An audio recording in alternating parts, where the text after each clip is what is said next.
Hello everyone and welcome to today's tutorial on how to download Instagram on Android. Instagram is one of the most popular platforms for sharing photos, videos, connecting with new friends and followers and discovering new content from around the world. Before getting started, make sure you have strong internet connection. First of all, go to Google Play Store on your device. Click on the search bar on the bottom of your screen and type Instagram and press enter.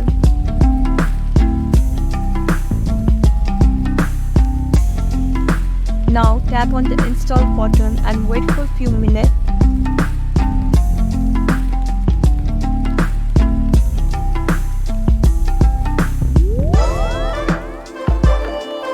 That's it. Now you have successfully installed Instagram on your Android device. Wishing you all the best as you dive into the exciting